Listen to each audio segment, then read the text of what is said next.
उद्धरितुं भवसागरे निपतितान्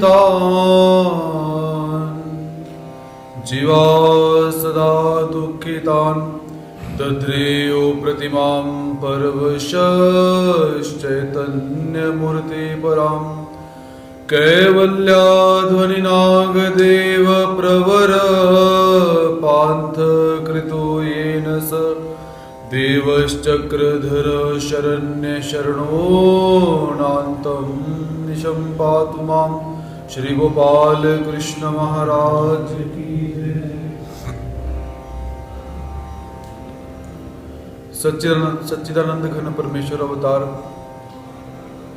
साध्य और साधन को प्रदान करने वाले, जीवों का उद्धरण करने का व्यसन जिन्होंने स्वीकार करके रखा हुआ है, ऐसे भगवान श्री चक्रधर स्वामी जी के पुनीत श्री चरणों में दंडवत प्रणाम करते हैं। उन्हीं के साथ अशेष गुरुकुल के प्रति नतमस्तक होते हैं। ब्रह्म विद्या अध्ययन सत्र के अंतर्गत प्रसाद सेवा प्रकरण का हम सब यहाँ पर अध्ययन कर रहे हैं। तो कल के सत्र के अंदर प्रसाद होते क्या है और प्रसादों का संरक्षण कैसे करना चाहिए, नमस्कार करने की विधि, इसके विषय में हमने चर्चा करी।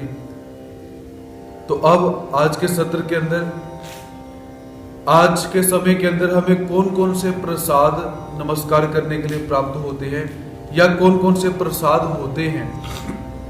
क्योंकि अक्सर जब हम मंदिर जाते हैं तो वहां जाने के पश्चात कोई भी प्रसाद हमारे हाथ में आता है तो हम एक ही शब्द बोलते हैं कि वस्त्र प्रसाद आ गया, वस्त्र प्रसाद आ रहा है। लेकिन प्रसादों के बहुत सारे प्रकार होते हैं और ज्ञान के अभाव के अंदर हम उन प्रसादों को देख नहीं पाते और समझ नहीं पाते कि कौन सा प्रसाद है। तो प्रसाद कौन कौन से होते हैं, किस किस वस्तुओं के होते हैं, तो इस विषय में आगे ग्रहण करते हैं।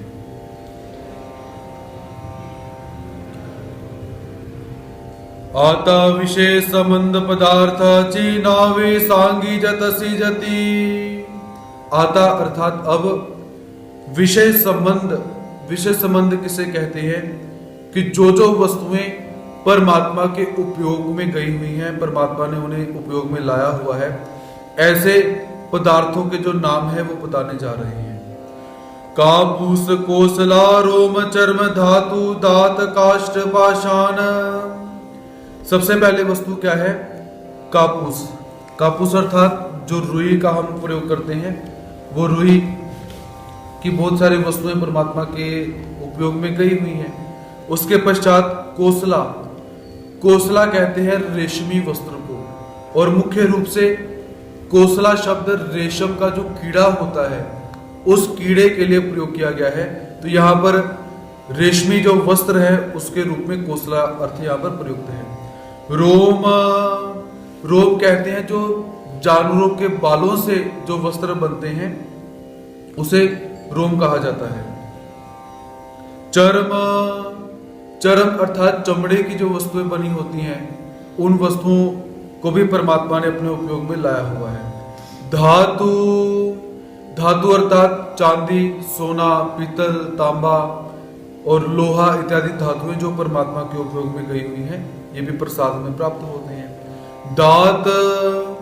दांत अर्थात हस्ती, दंत से बनी हुई वस्तुएं, हाथी के दांत से बनी हुई वस्तुएं भी परमात्मा के उपयोग में गई हुई हैं। काष्ठ। काष्ठ अर्थात लकड़ी। तो लकड़ी की भी बहुत सारी वस्तुएं भगवान जी के उपयोग में गई हुई है, काष्ठ के प्रसाद हम बोलते हैं। पाषाण। पाषाण अर्थात पत्थर, अर्थात बहुत सारे पत्थर ऐसे हैं, खड़क ऐसे हैं जहां पर परमात्मा ने उन पत्थरों को संबंध दिया और वो पत्थर विशेष बने। तो ऐसे 8 प्रकार की वस्तुएं ऐसी हैं कि जिन्हें परमात्मा ने संबंध दिया हुआ है और वो वस्तुएं हमें प्रसाद रूप में नमस्कार करने के लिए प्राप्त होती हैं। तो ये सारी 8 वस्तुएं कैसी हैं? विशेष संबंध अर्थात उपयोग में जो गई हुई हैं। आता मूर्ति निष्ठ पदार्थ। आता अर्थात अब मूर्ति निष्ठ पदार्थ। पहले जो वस्तुएं हैं वो कैसी है? श्री मूर्ति से अलग वस्तुएं उपयोग में गई हुई हैं और उन वस्तुओं को परमात्मा ने संबंध दिया और वो प्रसाद बन गई। अब यहाँ पर क्या है? मूर्ति निष्ठ अर्थात परमात्मा की जो श्री मूर्ति है उस मूर्ति के जो अवयव या कुछ इत्यादि परमात्मा ने भक्तों को दिए हुए हैं तो वो भी प्रसाद रूप में हमें प्राप्त होते हैं। नख। नख अर्थात जो परमात्मा के नाखून बड़े हुए हैं वो भी प्रसाद रूप में हमें प्राप्त हुए।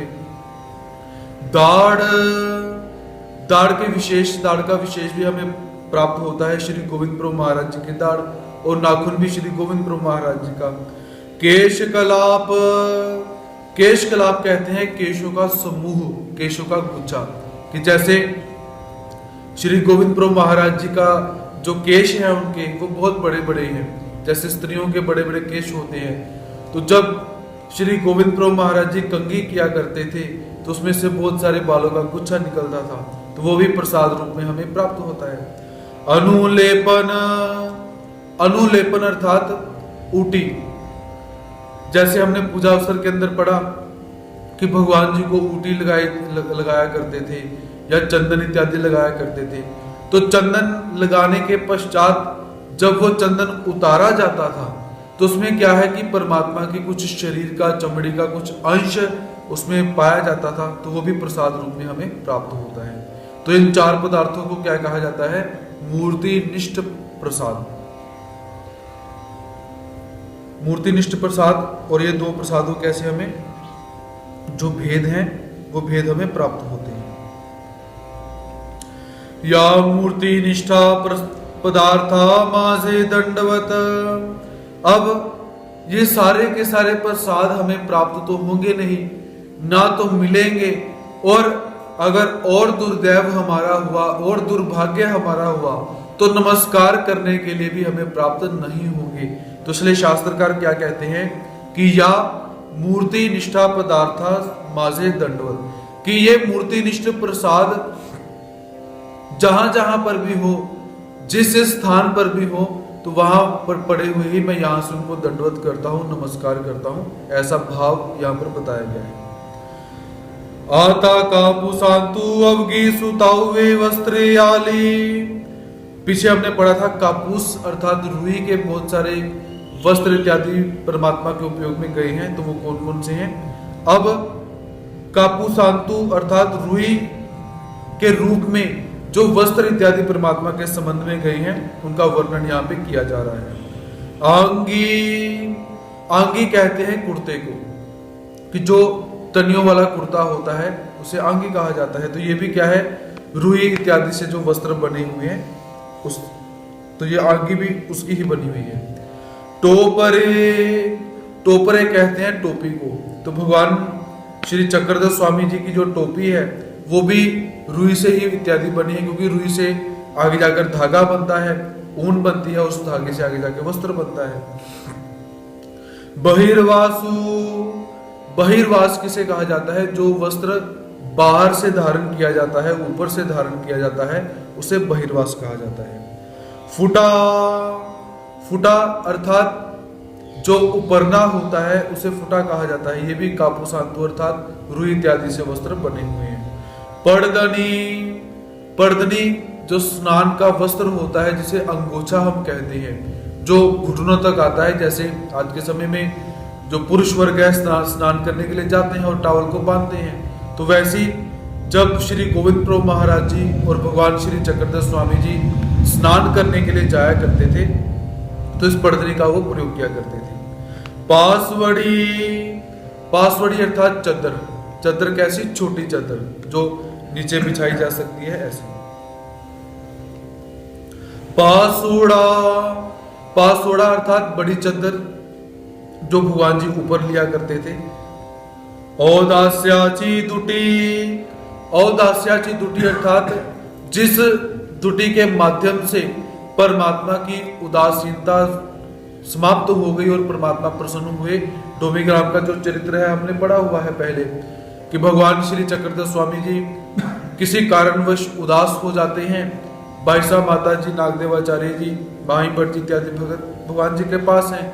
तो जब श्री गोविंद प्रभु महाराज जी की दुटी वस्त्र भगवान श्री चक्रधर स्वामी जी को दिखाया जाता है, तो भगवान जी उस समय प्रसन्न हो जाते हैं। तो उस वस्त्र को औदास्याची दुटी कहा जाता है। जब भी आप प्रसाद नमस्कार करते हो तो कभी कभी क्या होता है कि प्रसाद के साथ लिखा होता है उदास्याची दुटी, परसनायिका जी दुटी, चरम, करदम, ऐसे धातु बहुत सारी चीजें लिखी होती है, लेकिन शब्दों के अर्थ के अभाव के अंदर हम समझ नहीं पाते हैं। तो जहां पर भी प्रसाद के साथ लिखा हो उदास्याची दुटी, तो समझिए कि प्रसन्न मठ की लीला यहाँ पर है। प्रसन्न मठ में भगवान जी प्रसन्न हुए थे, तो ये वो वस्त्र है।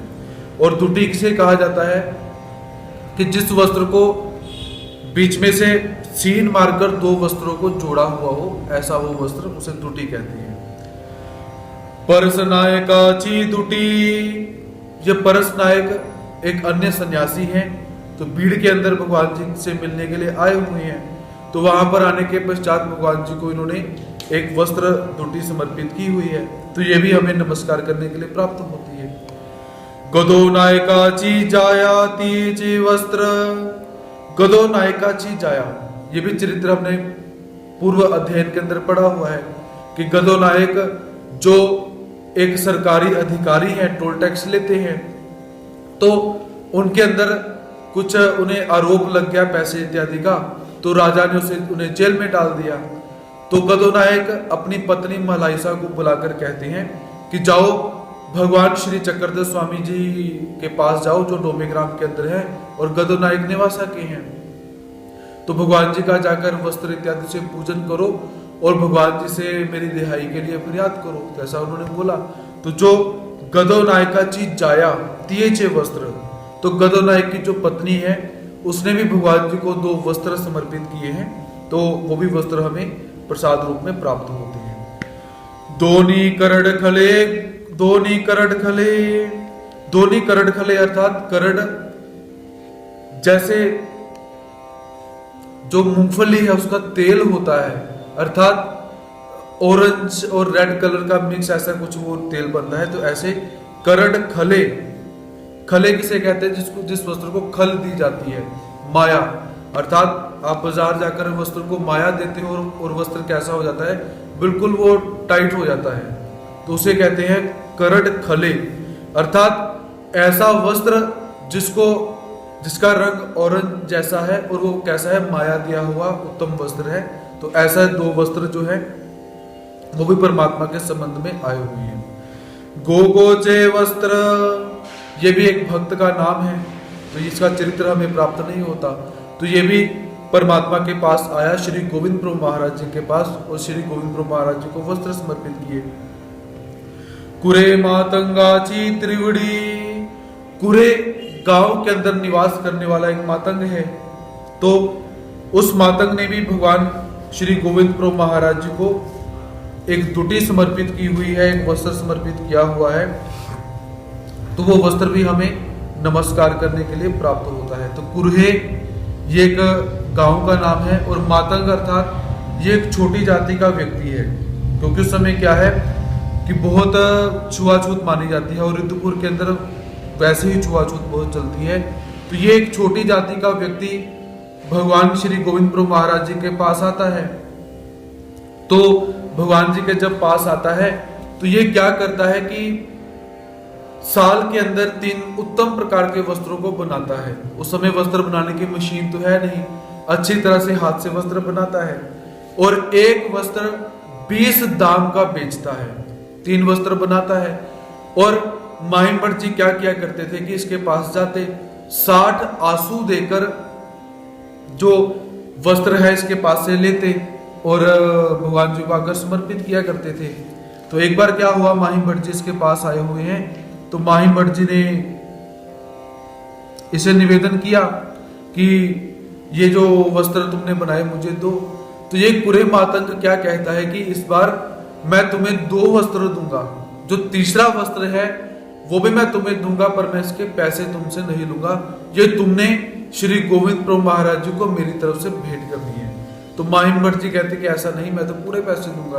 वो कहता अगर तुम ऐसे करोगे तो मैं तुम्हें तीनों ही वस्त्र नहीं दूंगा, और मैं वस्त्र बनाना बंद कर दूंगा, कहां से लोगे। तो ऐसे जो कुरहे गांव के अंदर निवास करने वाला छोटी जाति का मातंग है, उसने श्री गोविंद प्रभु महाराज जी को वस्त्र समर्पित किया। गौरवीचे वस्त्र, गौरवीचे वस्त्र अर्थात गौरव प्रसंग के अंदर जो वस्त्र प्रदान किए जाते हैं, ऐसे वस्त्र।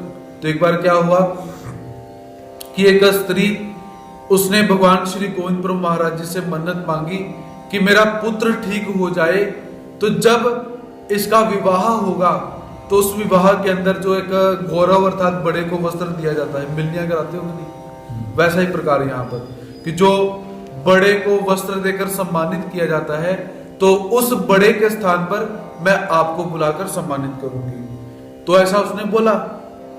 समय बहुत सारा बीत चुका हुआ है, और ये जो जिसने मन्नत मांगी है, ये जो माता है, अब बच्चे की लड़के की शादी हो रही है, और वहां पर गौरव का जो वस्त्र है, जो सम्मान का वस्त्र है, उसे लेने के लिए ये स्वयं बैठ चुकी हुई है।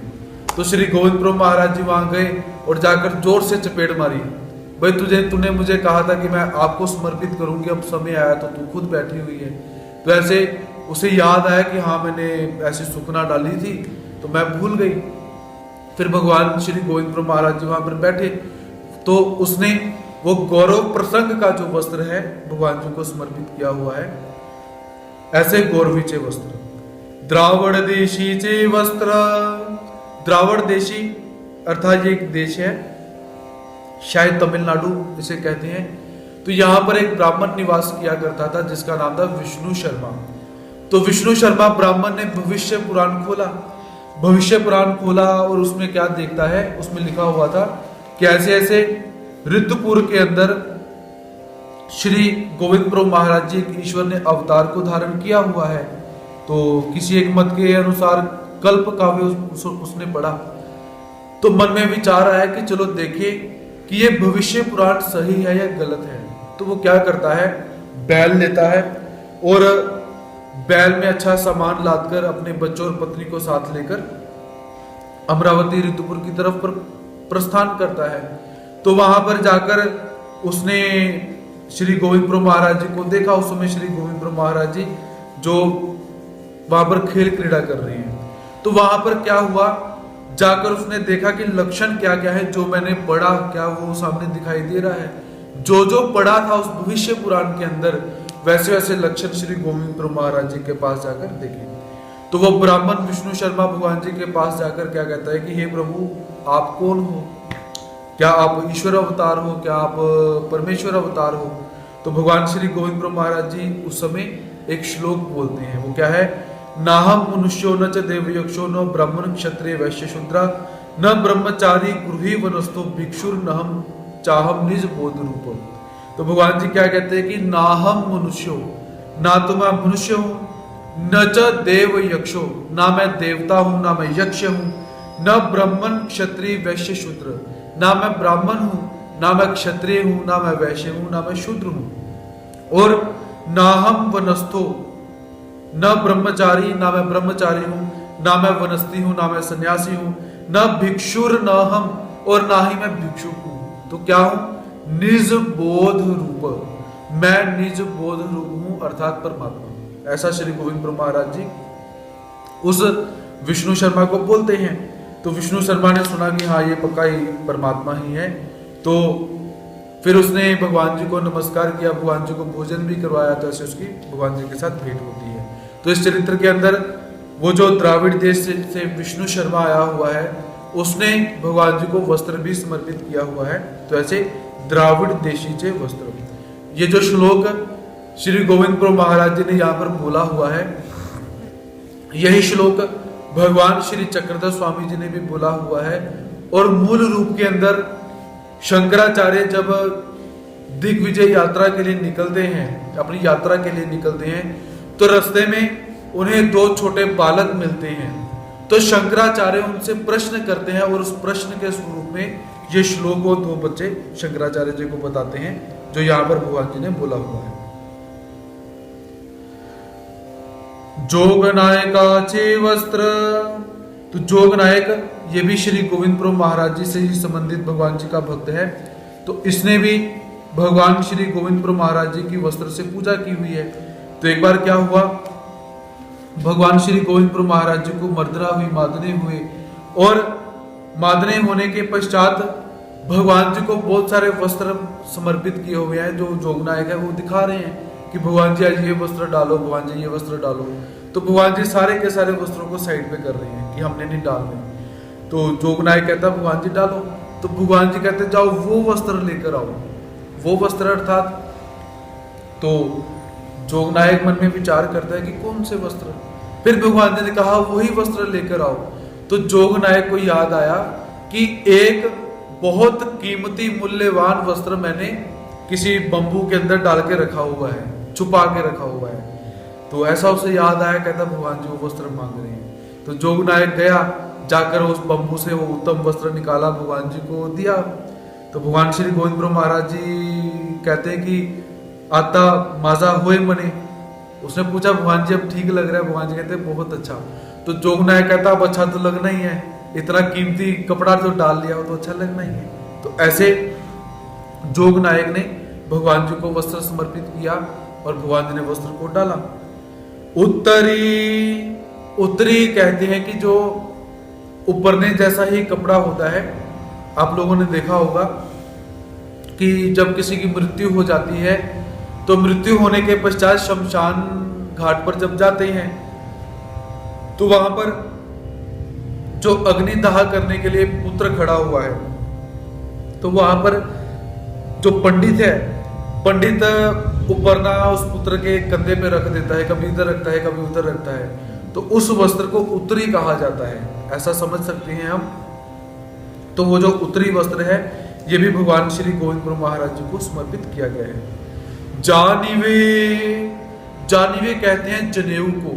जो ब्राह्मण जनेऊ का सूत का धागा डालते हैं, यहाँ पर आपने ब्राह्मण देखे होंगे। तो श्री गोविंद प्रभु महाराज जी सूत को धारण किया करते थे। तो ये सूत का धागा भी श्री गोविंद प्रभु महाराज जी के संबंध में गया हुआ है। पविते, पविते अर्थात जो नारियल को सूत लगाकर भगवान जी को समर्पित किया करते हैं, वो पविते। तो ये पविता रामदेव ने भी भगवान जी को समर्पित किया हुआ है।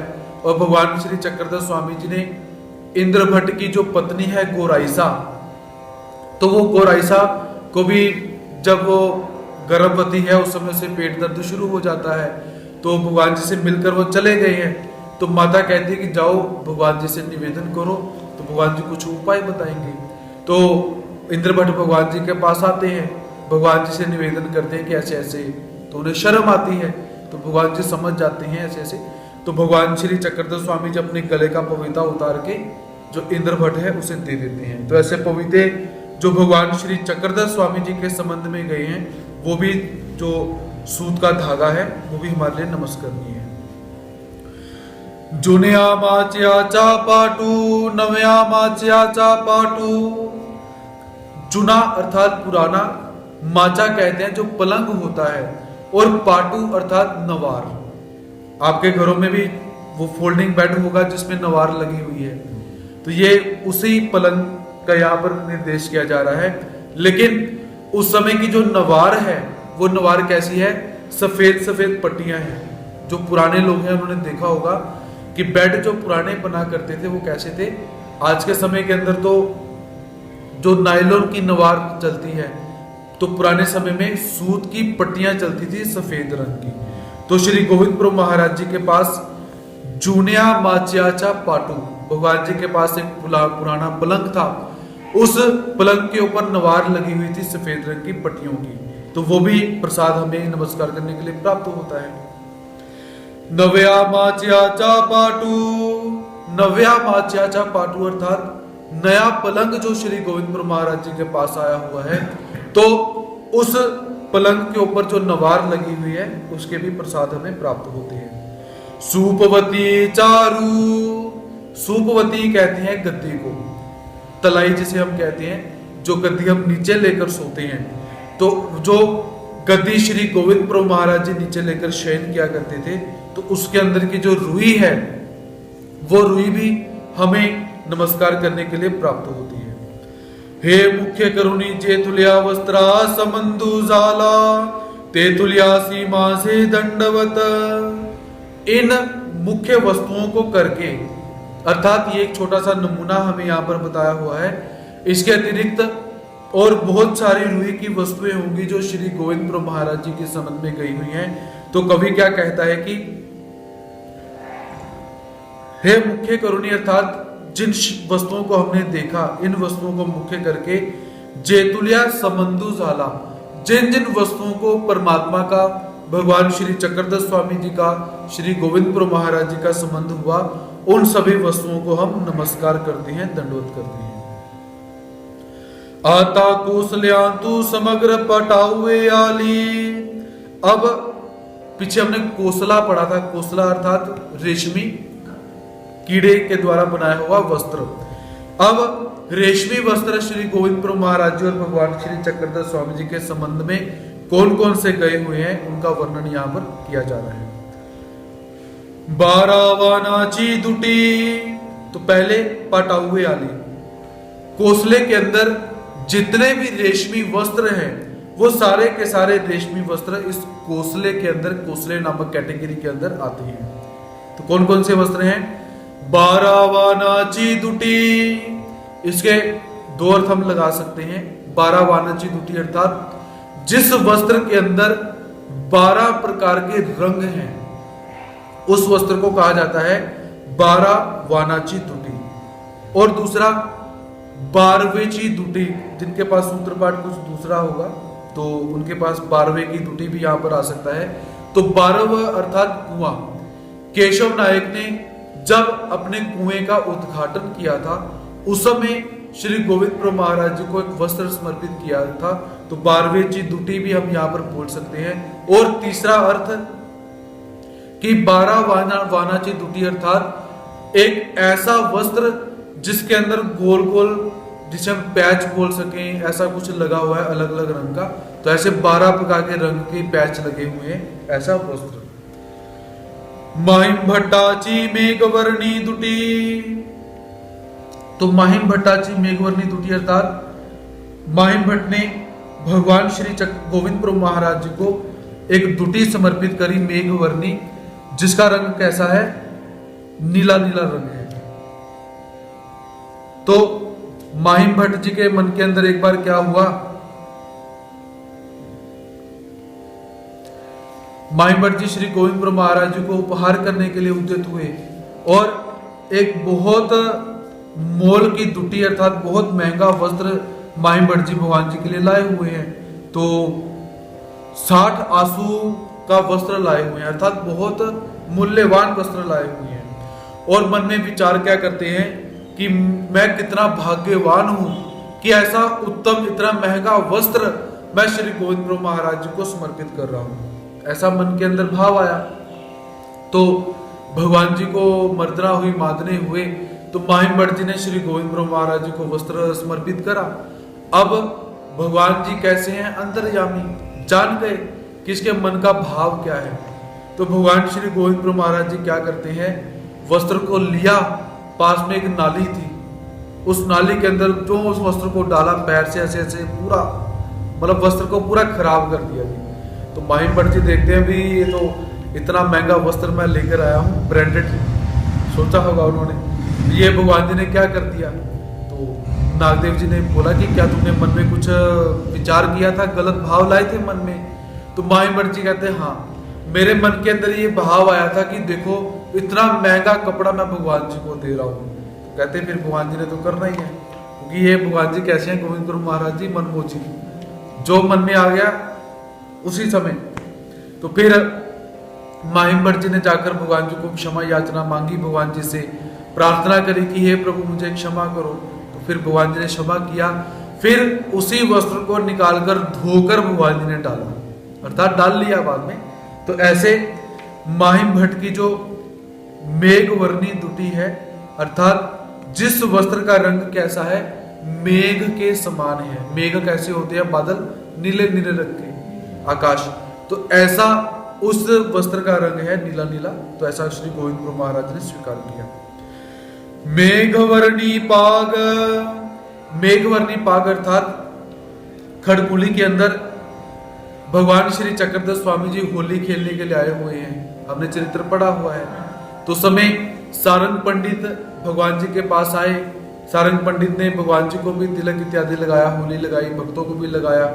तो लगाने के पश्चात जब भगवान श्री चक्रधर स्वामी जी बाहर आते हैं, जहां पर होली का प्रोग्राम करने के लिए सारे इकट्ठे हुए हैं, तो समय भगवान श्री चक्रधर स्वामी जी अपने श्री चरण के अंगूठे से उस राख को उड़ाते हैं और कहते हैं कि होजे रे होजे, अर्थात अब शुरू करो। तो उस समय भगवान श्री चक्रधर स्वामी जी ने पगड़ी डाली हुई है, और वो पगड़ी कैसी है? मेघवर्णी पाग। उस पगड़ी का भी रंग कैसा है? नीला रंग है, जैसे मेघों का रंग हम कहते हैं। तो ऐसे जब भी उस चरित्र को आप याद करो, तो उस चरित्र के अंदर भगवान जी ने पगड़ी कैसी डाली है वो भी याद करना है। किसी चरित्र के अंदर भगवान जी ने सिर पे वस्त्र नहीं रखा, किसी चरित्र के अंदर टोपी रखी हुई है। तो ऐसे ही सारे के सारे जो वेशभूषाएं हैं, इन वेशभूषाओं को भी हम सब ने याद करना है। उसके पश्चात सोने सला फुटा। तो सोने सला फुटा किसे कहते हैं? कि जिस उपरने के अंदर सोने सला अर्थात सोने की धाराएं लगी हुई है, सोने का जो धागा इत्यादि है उससे काम किया हुआ है। तो ऐसा जो उपरना है भगवान श्री गोविंद प्रभु महाराज जी को माहिम भट्ट जी ने समर्पित किया हुआ है। तो माहिम भट्ट जी की जब भेंट पहली बार श्री गोविंद प्रभु महाराज जी से हो रही है, तो उस समय माहिम भट्ट जी क्या करते हैं कि भगवान जी से मिलने के लिए आए, अपने गांव सराला से निकले। तो सराला से निकलने के पश्चात उस समय माहिम भट्ट जी ने बहुत उत्तम प्रकार के वस्त्रों को धारण किया हुआ है, बहुत ही उत्तम प्रकार के वस्त्र धारण किए हुए हैं। तो भगवान जी के लिए निकले, तो रास्ते में वो क्या करते हैं कि अपना जो वस्त्र है उस वस्त्र को बेचते हैं, और बेचने के पश्चात उन्हें 8 आंसू प्राप्त हुए। 8 आंसू मिलने के बाद माहिम भट्ट जी ने क्या किया, उसमें से एक आंसू की टोकरी खरीदी। एक आंसू की टोकरी खरीदने के पश्चात 7 आंसू का गुड़ खरीदा, और सोने सला फुटा ये भगवान जी के लिए वो दर्शन करने के लिए पहले ही लाए हुए हैं। तो ऐसे सामान खरीदने के पश्चात रिद्धपुर के अंदर पहुंचे। तो रिद्धपुर में पहुंचने के पश्चात अब भगवान जी को ढूंढे कहां पर? तो रास्ते में एक मातंग जा रहा था, छोटी जाति का व्यक्ति है। तो माहिम भट्ट जी से पूछते हैं कि भगवान जी कहां पर हैं?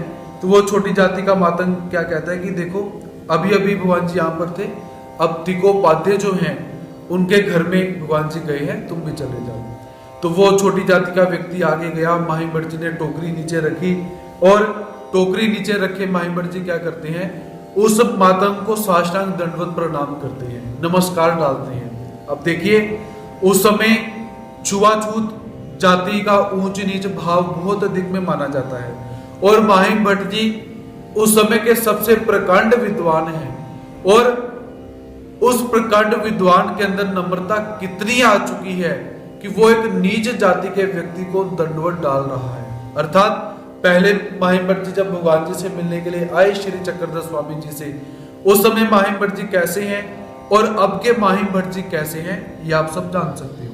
तो माही भट्ट जी श्री गोविंदपुर महाराज जी के पास पहुंचे, भगवान जी को जाके दंडवत किया और भगवान श्री गोविंदपुर महाराज जी क्या कहते हैं कि माहिया एल गुड़ू आनिल, कि माही भट्ट आएगा हम गुड़ खाएंगे, माही भट्ट आएगा हम गुड़ खाएंगे।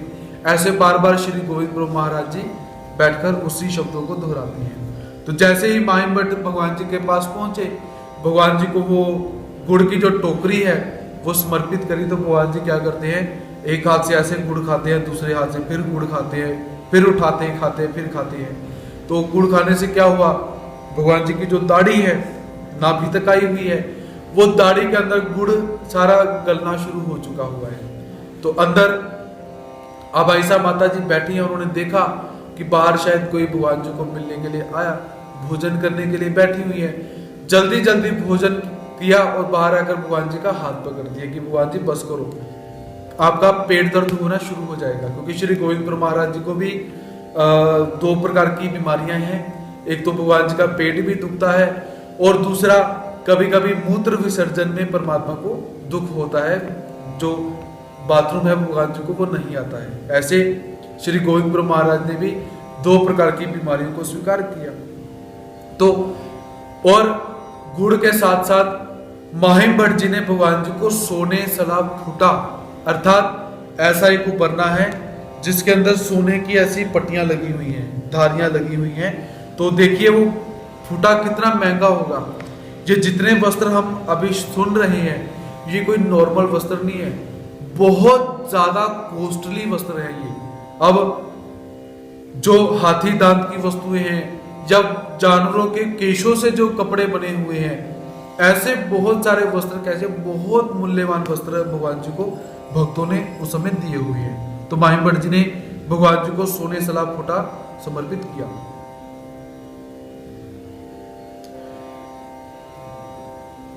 जगल धरन्याची दुटी, तो जगल धरना ये भी भगवान जी का एक भक्त ही है, तो इसने भी भगवान जी को एक दुटी अर्थात वस्त्र समर्पित किया हुआ है।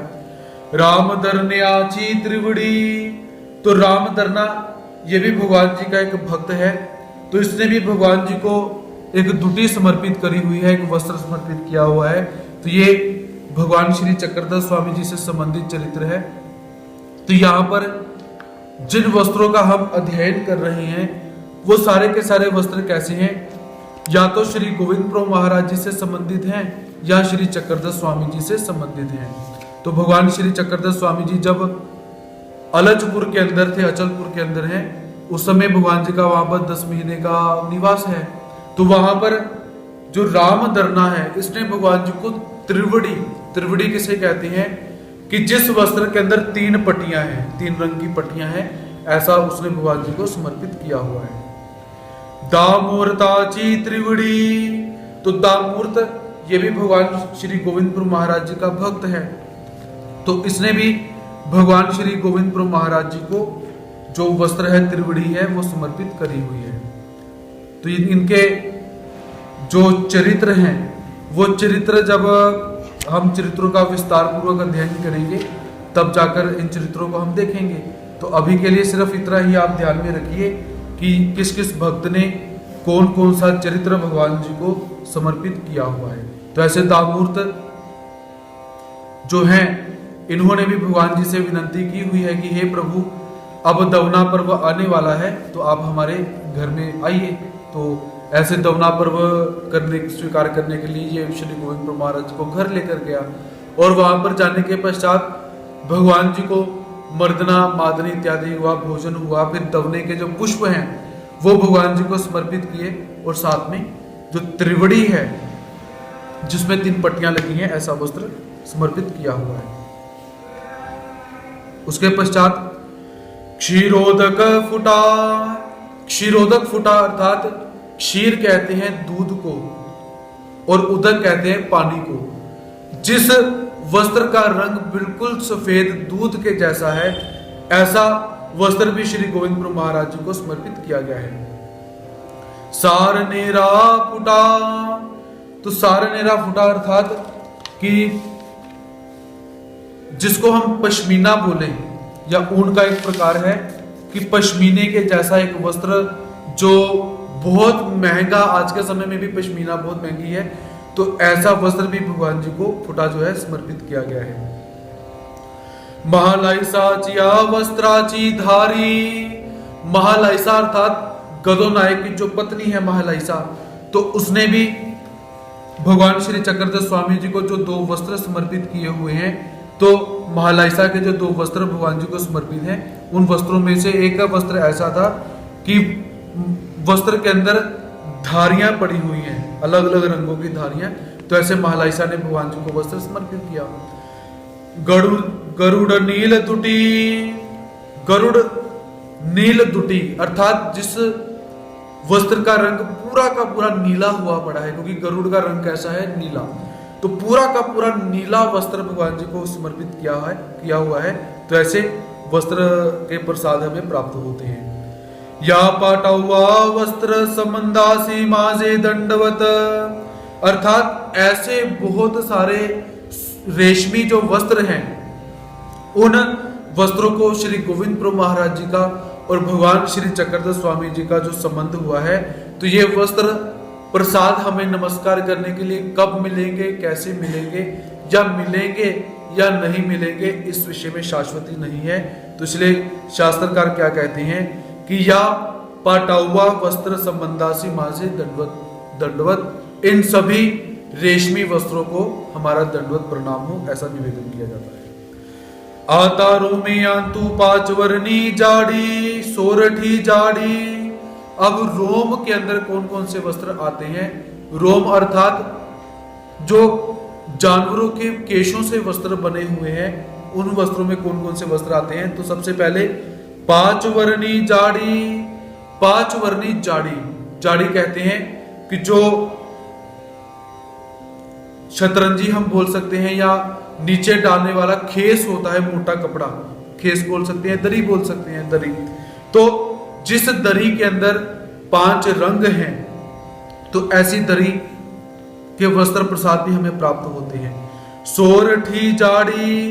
सोरठी अर्थात स्वराष्ट्र के अंदर या गुजरात प्रदेश के अंदर जो एक जाड़ी अर्थात नीचे बिछाने वाला वस्त्र है, खेस या दरी इत्यादि है, तो उसका जो भगवान जी को वस्त्र इत्यादि मिले हुए हैं, तो वो भी हम यहाँ पर देख सकते हैं। चवरी। चवरी किसे कहते हैं? कि जो चवर होता है, पीछे से चांदी या कुछ पीतल लगा होता है, आगे से सफेद सफेद बाल होते हैं, जैसे राजाओं को चवर दिया जाता है, तो ऐसी चवरी भी श्री गोविंद प्रभु महाराज जी को किसी भक्त ने समर्पित करी, तो उसके भी प्रसाद हमें प्राप्त होते हैं। घोंगड़े। घोंगड़े किसे कहा जाता है? कि जो ऐसा कोई वस्त्र है जो ऊपर से डालो और सीधा नीचे डल जाता है। तो इसे हम 2 तरीके से हम देख सकते हैं कि जैसे आपने देखा होगा कि बारिश के समय के अंदर पुराने समय में बच्चे क्या किया करते थे कि एक बोरी लेकर उस बोरी के त्रिकोण को मिलाकर टोपी बना लेते थे और वो टोपी डाल लेते थे। तो आज भी वो टोपियां मिलती हैं, उसे क्या बोलते हो? जो जैकेट बनी हुई है और फिर ऊपर से टोपी होती है, हुड। आज की भाषा के अंदर उसे हुड कहा जाता है। तो ऐसा कुछ वस्त्र जिसे हम घूंगड़े बोल सकें, लेकिन उसमें क्या है कि सिर्फ वो सिर पे डालते हैं और पीछे ऐसे लंबा लटक जाता है। या दूसरा, आज के समय में सर्दियों के समय में जो स्त्रियां होती हैं, वो क्या करती हैं, शाल लेने का नया तरीका आया हुआ है कि बीच में से सिर्फ उस शाल को पकड़ना है ऊपर से गले में डालना, वो शाल ऐसे लंबी नीचे चली जाती है, तो उस प्रकार को हम घूंघड़ा शब्द बोल सकते हैं। तो ऐसे श्री गोविंद प्रभु महाराज जी क्या किया करते थे, तो कभी कभी वस्त्र डालते हैं, ऐसा ऊपर डालते हैं, सीधा नीचे चला जाता है। सकला देचे टोपरे, सकला देचे टोपरे अर्थात ये भी एक ऊन का ही प्रकार है, महंगी ऊन है, तो उस ऊन से बनी हुई जो टोपियां इत्यादि हैं, तो उस टोपी का भी जो प्रकार हम देखते हैं, तो ऐसे भगवान जी की टोपी बनी हुई है उस महंगी ऊन से। हे मुख्य करुणी जे तुल्या रोमासी समंद जाला, ते तुल्यासी मासी दंडवत। हे मुख्य करके जितनी भी रोम से संबंधित वस्तुएं हैं, उन सभी वस्तुओं को, जिन वस्तुओं को भगवान जी का संबंध हुआ पड़ा है, उन सबको हम दंडवत प्रणाम करते हैं। आता चरमांतु चरण गादी पाट गादी। अब चमड़े की वस्तुएं कौन कौन सी है, चमड़े के वस्त्र प्रसाद कौन कौन से हैं, ये हम जानते हैं। तो सबसे पहले चरण गादी, तो ये भी श्री गोविंद प्रभु महाराज जी से ही संबंधित है। चरण गादी, इसके दो अर्थ हम कर सकते हैं। पहला अर्थ कि जब श्री गोविंद प्रभु महाराज जी अपने पलंग पर बैठा करते थे, तो उस समय पलंग पर बैठकर भगवान जी अपने पांव नीचे करते थे, तो नीचे एक छोटी सी गद्दी रखी जाती थी कि भगवान जी के जो पांव हैं वो जमीन पर न लगे, तो उसे कहा जाता था चरण गादी। तो ये चरण गादी कैसी है कि ये बार बार खराब ना हो जाए, तो इसको ऊपर से चमड़े का जो आवरण है वो दिया हुआ है। या श्री गोविंद प्रभु महाराज जी कहीं बाहर घूमने के लिए गए हुए हैं, तो वहां पर भगवान जी बैठे, भगवान जी के पांव नीचे न लगे, इसलिए ये गद्दी नीचे रखी जाती थी। और दूसरा अर्थ कि भगवान श्री गोविंद प्रभु महाराज जी कभी कभी पांव में पादत्रा नहीं डालते हैं, चप्पल नहीं डालते हैं, क्योंकि भगवान जी कैसे हैं, मनमोजी, कब चप्पल डालेंगे और कब नहीं डालेंगे इसका कुछ भी नहीं पता था। तो इसलिए भक्त क्या किया करते थे कि जब श्री गोविंद प्रभु महाराज जी घूमने के लिए बाहर जाते हैं, तो एक गद्दी साथ में रखते हैं कि अगर भगवान जी ने चप्पल उतार दी, तो जैसे जैसे भगवान जी पांव रखेंगे नीचे, हम आगे गद्दी डाल दिया करेंगे। तो ऐसे कुछ गद्दियां बनाई हुई हैं, तो भगवान जी पांव रखते हैं, भक्त आगे गद्दी रख देते हैं, फिर पांव रखते हैं, फिर गद्दी रखते हैं, फिर पांव रखते हैं, फिर गद्दी रख देते हैं। तो उसे कहा जाता है चरण गादी, इसके ऊपर चमड़ा लगा हुआ है। तो देखिए श्री गोविंद प्रभु महाराज जी की जो सेवा है वो कितनी मुश्किल है। एक आम व्यक्ति भगवान जी की सेवा के अंदर सफल नहीं हो सकता, क्योंकि कौन से समय के अंदर कैसी प्रवृत्ति उत्पन्न हो जाएगी, और अगर प्रवृत्ति उत्पन्न हो गई तो वो पूरी करनी ही पड़ेगी, वो कैसी भी हो। तो ऐसे भगवान श्री गोविंद प्रभु महाराज जी के चरित्र बहुत अलौकिक हैं। तो ऐसे चरण गादी, पाट गादी, पाट गादी अर्थात पाट कहते हैं एक लकड़ी की चौकी बनी हुई है, उस चौकी के ऊपर कभी कभी भगवान श्री गोविंद प्रभु महाराज जी बैठते थे, और बैठने पर उसके ऊपर एक गद्दी रखी जाती थी, उसके ऊपर भी क्या है, चमड़ा लगा हुआ है। तो ऐसी पाट गादी। दांडिये चे वो खारण, दांडिये चे वो खारण अर्थात किसी एक भक्त ने भगवान श्री गोविंद प्रभु महाराज जी को एक दांडी दी हुई है, पालकी दी हुई है, तो वो उस पालकी के वो कारण अर्थात इसे हम दो शब्दों में ले सकते हैं। तो पहले जो डंडियां हैं जहां से कहार पकड़ते हैं, उन डंडियों को भी चमड़ा लगा हुआ है कि यहाँ पर दर्द ना हो। तो ऐसे दांडिये चे वो खारने, और श्री गोविंद प्रभु महाराज जी आते जाते पालकी को संबंध किया करते थे। या दूसरा अर्थ वो खारण अर्थात जो जिस पालकी के अंदर भगवान जी बैठे हुए हैं उसके ऊपर कुछ वस्त्र लगा हुआ है, तो उस वस्त्र के भी कुछ प्रसाद हमें प्राप्त होते हैं, उसे कहा जाता है दांडिये चे वो खारण अर्थात चमड़े का कुछ आवरण लगा हुआ है, तो उसको भी श्री गोविंद प्रभु महाराज जी संबंध दिया करते थे। ओ साड़ी अर्थात इसे हिंदी में हम बोले बौछार, बारिश की बौछार। तो भगवान श्री गोविंद प्रभु महाराज जी पालकी के अंदर बैठे हुए हैं, तो बारिश की बौछार पानी अंदर ना आए, इसलिए एक चमड़े का आवरण साइड पर होता था कि पानी कभी अंदर ना आ पाए। तो इसके भी कुछ प्रसाद हमें प्राप्त होते हैं। पाखाल, पाखाल ये अब पानी भरने का जो सामान है वो आ रहा है। तो पाखाल हम किसे कह सकते हैं कि जो पानी भरने के लिए एक चमड़े का मशक टाइप कुछ बनाया हुआ है, तो वो भी श्री गोविंद प्रभु महाराज जी के संबंध में जाया करती थी। पोहरा, तो पोहरा हम कह सकते हैं कि उस समय की बाल्टी, आज समय की बाल्टी कैसी है, लोहे की है, पीतल की है, स्टील की है, प्लास्टिक की है, तो उस समय की बाल्टी कैसी है, चमड़े की बनी हुई है, तो उसे हम पोहरा कह सकते हैं। काकोचा करवता, काकोचा करवता अर्थात ये काको साधा के काका लगते हैं, तो इन्होंने भी भगवान जी को एक करवता दिया हुआ है। करवता अर्थात पानी पीने के लिए ये भी एक भांडा ही है, तो ये भी भगवान श्री गोविंद प्रभु महाराज जी को समर्पित किया हुआ है।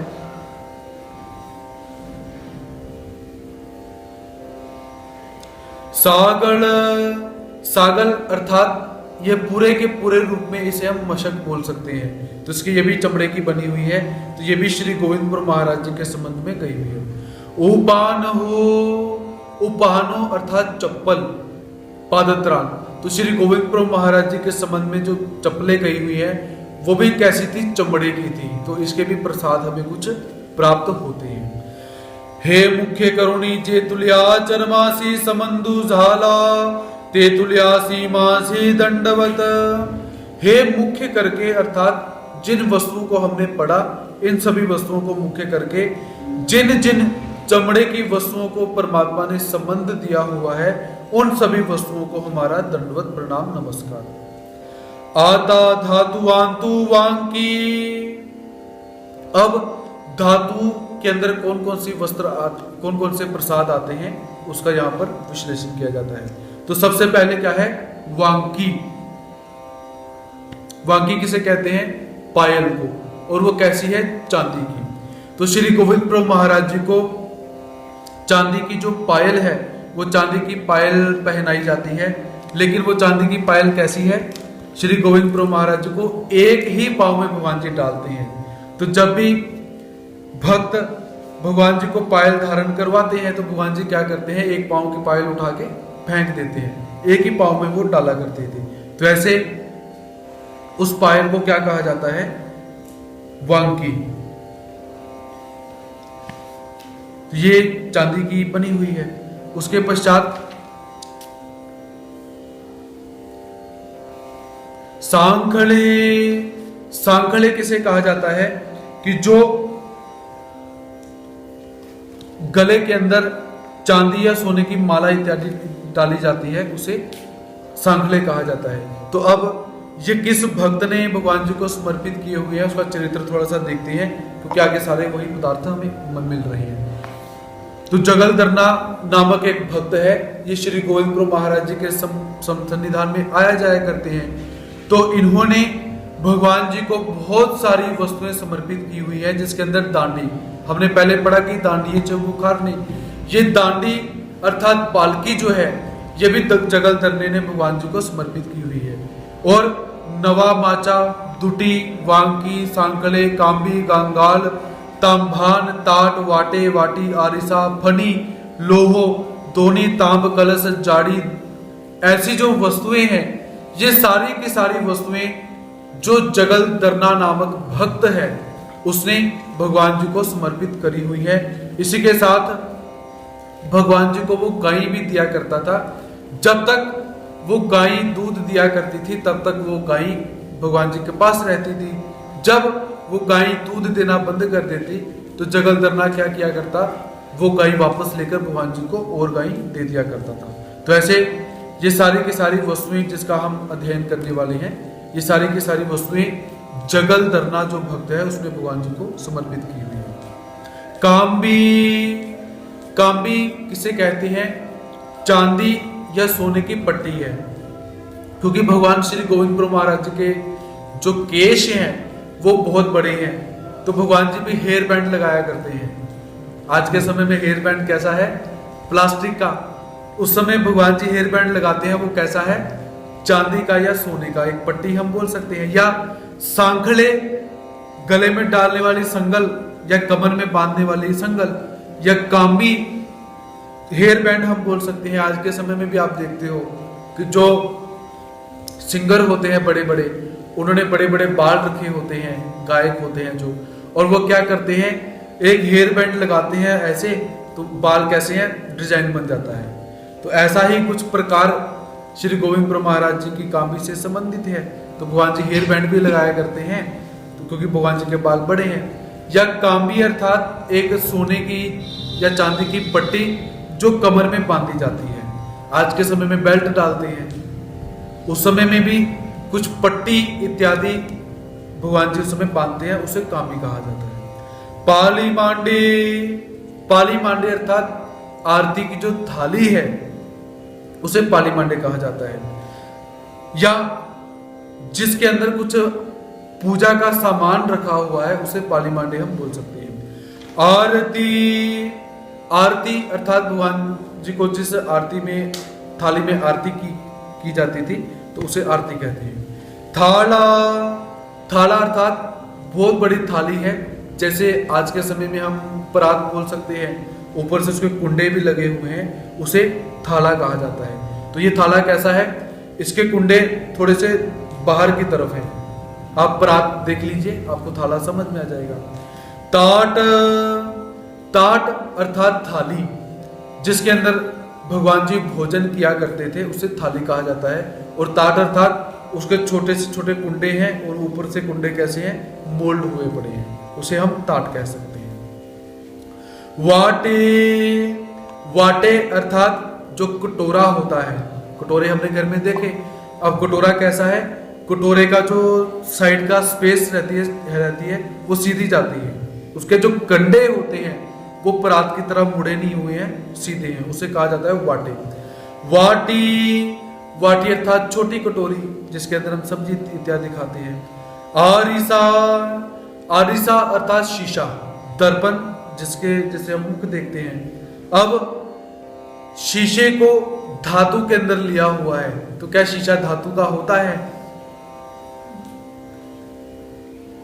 उसका फ्रेम जो है वो फ्रेम भी उस समय कैसा है, लकड़ी का है। लेकिन शीशे का आप थोड़ा सा स्टडी करोगे तो शीशा, कांच जो होता है वो शीशा कब बनता है, जब उसके पीछे पारे का कोट किया जाता है, और पारा एक धातु होती है, इसलिए शीशे को धातु के संबंध में यहां पर लिया हुआ है।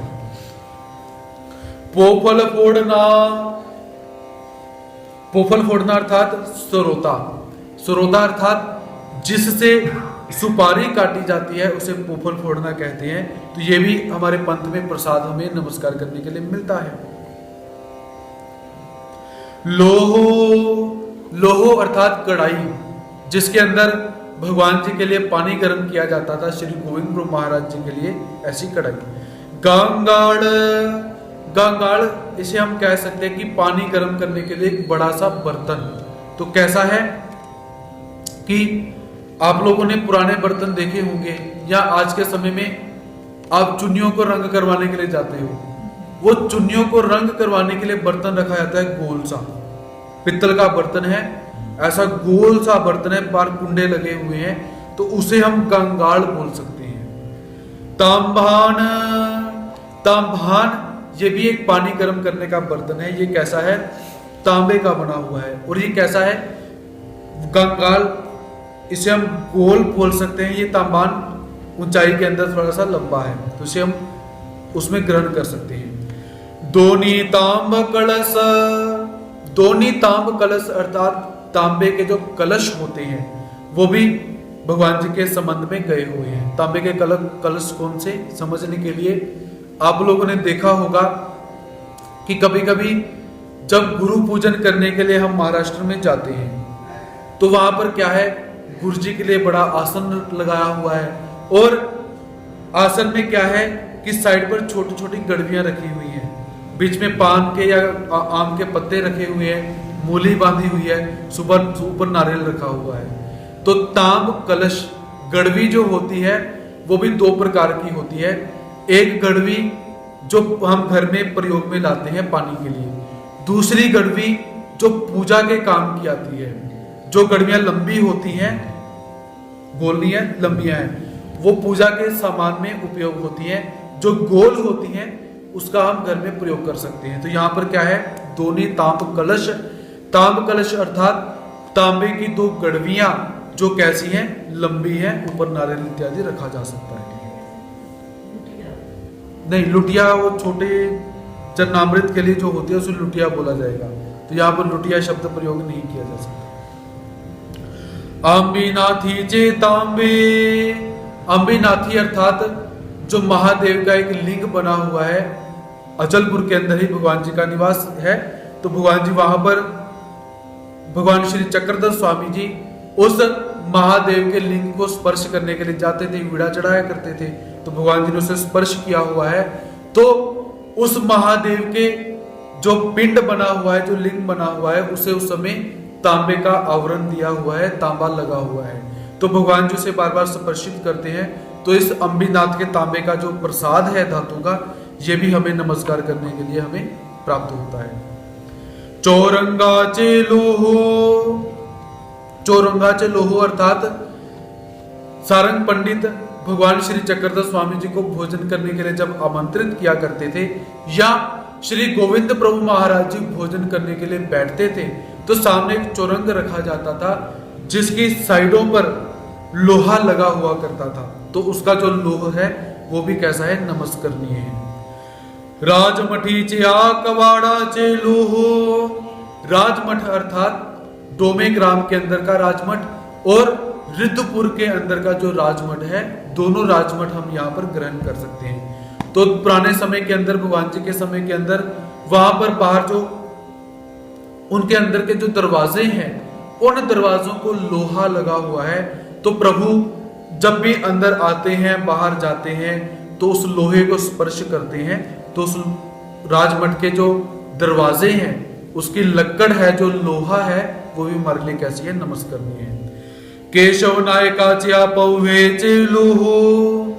केशव नायक क्या किया करते थे कि पौवा अर्थात पानी का जो छत्र है वो लगाया करते थे। तो सभी को पानी प्राप्त हो, आज के समय में छबील लगाते हो ना, वैसा ही केशव नायक उस समय सभी को पानी प्राप्त हो तो क्या करते हैं, जल का जो छत्र है वो लगाते हैं। तो वहां पर श्री गोविंद प्रभु महाराज जी जाते हैं, तो वहां पर पानी भरकर एक मटका रखा होता है, उसके आगे नल लगा हुआ है, तो नल के आगे लोहा भी लगा हुआ है। तो भगवान जी वहां पर जाते हैं, बच्चों से खेल करते हैं, जाकर नल से पानी लेते हैं, स्पर्शित करते हैं। तो केशव नायकाचिया पौवेचे लोहो। केशव नायक जो जल का छत्र लगाया करते थे, वहां पर जो लोहे के नल इत्यादि हुआ करते थे, भगवान जी उसको स्पर्शित किया करते थे। हे मुख्य करुणी जे तुलिया धातु सी समंदु जाला ते तुलियासी मासे दंडवत।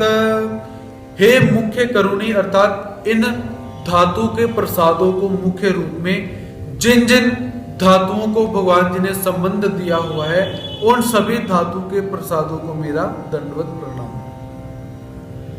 आता दाता तू का पुराची सेंद। अब दात की कौन कौन सी वस्तुएं परमात्मा के उपयोग में गई हैं, उनका वर्णन यहां पर मिलता है। अब दातांतु कापुराची सेंद। कापुराची सेंद अर्थात भगवान श्री गोविंद प्रभु महाराज जी कापूर खाया करते थे। और कौन सा कापूर खाया करते थे, जो बहुत उत्तम हुआ करता था। उदय भास्कर नाम का उल्लेख हमें प्राप्त होता है। तो ये कापूर कैसा है, उड़ जाता है।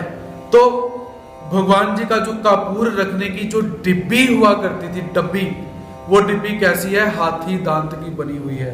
और याद रखो, हाथी दांत की वस्तुएं बहुत महंगी हैं आज के समय में। सर्वसामान्य व्यक्ति अगर बोलेगा कि हम इस वस्तु को खरीदकर घर में लाएं, नहीं ला सकते। अर्थात आप नीता अंबानी के बारे में बहुत सुनते हो सोशल मीडिया के अंदर, उसके पास भी शायद हाथी दांत की वस्तु नहीं होगी। अर्थात कितनी कॉस्टली वस्तु भगवान जी यूज कर रही है, ये हम यहाँ पर देख सकते हैं। तो ये मैं आपको यहाँ पर क्या बोल सकता हूं कि ये जो बहुत बड़े बड़े राजसी लोग जो होते हैं, राजा लोग होते हैं, आज के समय में राजा महाराजा का सब खत्म हो चुका हुआ है। तो भगवान जी जिन वस्तुओं को प्रयोग में ला रही हैं वो अमीर से अमीर आदमी भी उन वस्तुओं को उपयोग में नहीं ला सकता है। ऐसी वस्तुओं का यहाँ पर वर्णन किया गया हुआ है। तो कपूर रखने की जो डब्बी है वो कैसी है? हाथी दांत की बनी हुई है। फनी, फनी अर्थात कंघी। तो भगवान जी के बाल बड़े हैं तो भगवान जी की दाढ़ी भी बड़ी है, तो भगवान जी कंघी भी किया करते हैं। तो वो कंघी कैसी है? हाथी दांत की बनी हुई है। हे मुख्य करुणी जे तुलिया दातासी समंदु जाला ते तुलियासी माझे दंडवत। इन वस्तुओं को मुख्य करके जिन जिन वस्तुओं को दांत की जो बनी हुई है भगवान जी ने संबंध दिया हुआ है तो उसे मेरा दंडवत प्रणाम। आता काष्टांतु औसाचे पात्र। अब काष्टों के अंदर, लकड़ के अंदर भगवान जी ने किन किन काष्टों को संबंध दिया हुआ है उसमें सबसे पहले क्या आता है? औसाचे पात्र। तो औसा का जो पात्र है ये दोनों अवतारों से संबंधित है, श्री गोविंद प्रभु महाराज जी से भी और भगवान श्री चक्रधर स्वामी जी से भी। तो औसा का ऐसा पात्र हमें नमस्कार करने के लिए प्राप्त होता है। डोमी ग्रामी चियाराट राजमठी चाउंबरवट। डोमे ग्राम के अंदर, राजमठ के अंदर जो उम्बरवट लगा हुआ है, उम्बरवट अर्थात दहलीज। कौन सी दहलीज? जिस दहलीज के ऊपर आचार्य श्री नागदेव जी सिर रखकर सोया करते थे और भगवान जी उस दहलीज के ऊपर पांव रखते हैं या छाती के ऊपर पांव रखे जाते हैं, तो वो दहलीज डोमे ग्रामीचिया राजमठाचा उम्बरवट। दहलीज को मराठी में क्या कहते हैं? उम्बरवट। तथा खांबू, तथा खांबू अर्थात हमने पूर्व चरित्र पढ़ा था कि भगवान जी शास्त्र का निरूपण कर रहे हैं। बाईसा जी बाहर हैं, नागदेव जी को नींद आई हुई है, तो बाईसा जी आकर पूछते हैं कि ये भगवान जी आप किसके प्रति निरूपण कर रहे हो? तो पास में खंबा है, भगवान जी खंबे को हाथ मारते हैं और कहते हैं कि हमें निरूपण करने की प्रवृत्ति हो जाए तो हम खंबे को भी निमित्त करके बोल सकते हैं। तो राजमठ के अंदर ही ये खंबा है, तो वो खंबा भी कैसा है? लकड़ी का, काष्ठ का। तो इसके प्रसाद भी हमें प्राप्त होते हैं। नवा माचा जुना माचा। नवा माचा अर्थात नया पलंग, नया बेड भगवान जी जो यूज में लाते थे श्री गोविंद प्रभु महाराज जी। जुना माचा, जुना कहते हैं पुराने को। तो भगवान जी के संबंध में, श्री गोविंद प्रभु महाराज जी के संबंध में जो बेड गए हुए हैं, जो पलंग गए हुए हैं, तो वो भी हमारे लिए नमस्करणीय है, उसके प्रसाद भी हमें प्राप्त होते हैं। मांचली, मांचली किसे कहते हैं?